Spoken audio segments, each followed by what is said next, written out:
രമണി കുളിക്കല നദിരാവിലെ എന്താ ആട്ടിട്ട് കൊല്ലോ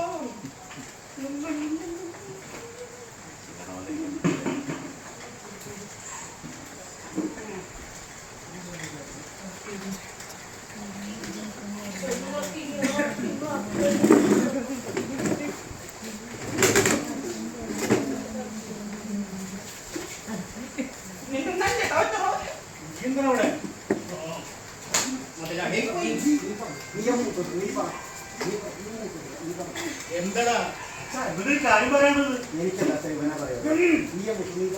എന്താ കാര്യം? ഇത് കല്യാണം കഴിക്കണത്. എടാ നിങ്ങള് സ്വന്തമായി അധ്വാനിച്ച് 10 പൈസ സമ്പാദിക്കും, എന്നിട്ട് പറയാം കല്യാണത്തിന്റെ കാര്യം.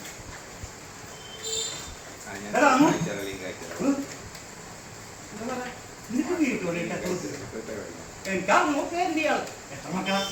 6 മക്കള്. ദൈവം തരുമ്പോ ഞാൻ 2 കഴിഞ്ഞിട്ട് വാങ്ങി പറയാ. ദൈവം ഇങ്ങനെ തന്നൂടാ. അച്ഛാ നാളെ മുതൽ വീട്ടുപണിക്ക് ആരും ഞാൻ ചെയ്തോ. ഇത് പണി എന്താ? 100 രൂപ കുറച്ചാ മതി. എനിക്കൊരു വരുമാനമുള്ളൂ. നല്ല നേരത്ത് നല്ല 4 വാഴ വെച്ചിരുന്നെങ്കിൽ 10 കാശ് കയ്യിൽ വന്നേ. അല്ല അച്ഛാ ആ പണി ഞാൻ ചെയ്തതാണ്. എന്ത് വാഴ വെക്കില്ല?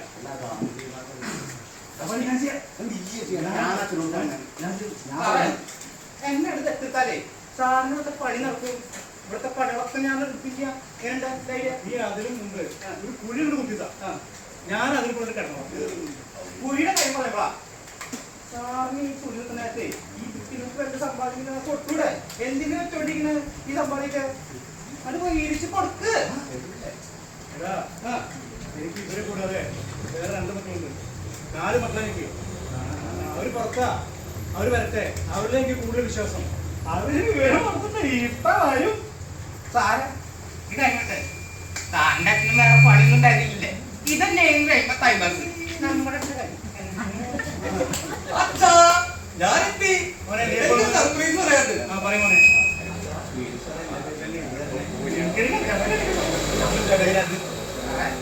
ശമ്പളത്തിന്റെ കാര്യം നോക്കാം. അതിലുമല്ലേ നമുക്കൊന്ന് വീശിയാലോ? അതിനുള്ള സെറ്റപ്പൊക്കെ ഞാൻ നീ നോക്കാതിരിക്കില്ല. അറിഞ്ഞൂടെ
പൊന്നുമോനെ ഈ മാസങ്ങളായി പട്ടിണി കിടക്കുന്ന ഈ ആൺകുട്ടിനെ കൊണ്ടുവന്ന്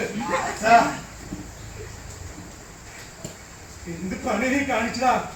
പിന്നെ ഇത് എനിക്ക് ഒറ്റയ്ക്ക് തീരുമാനിക്കാൻ പറ്റിയ കാര്യമില്ല. എന്റെ മൂത്ത മകണ്ട്, അവന് വിളിക്കേ. ചേട്ടനോടൊക്കെ ഞാൻ പറഞ്ഞിട്ട് ചേട്ടാ എന്താ ഒരു ബഹളം? അച്ഛാ എന്താണ് പ്രശ്നം? പ്രശ്നം ഉണ്ടാക്കാൻ പറ്റില്ല.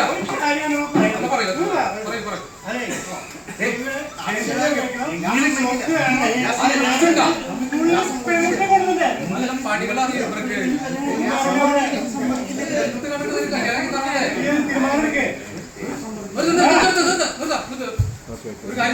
നീ ആ പെൺകുട്ടിനെ വിളിച്ചോളാം ഒന്ന് നോക്കട്ടെ. വേഗം വിളിക്കാം അങ്ങോട്ട്. വിളിക്കാൻ പോയിട്ട് ചെറുക്കനെ, ഇങ്ങ് വാ.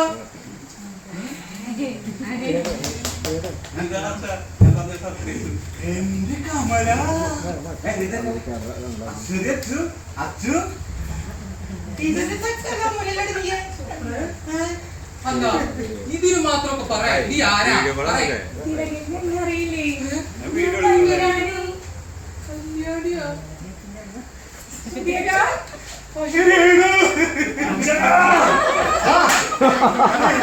മക്കളെ ഇനി ഇരിക്കുന്നത് പല പേരൊന്നും വിളിക്കണ്ട, അമ്മേ എന്ന് വിളിച്ചാൽ മതി.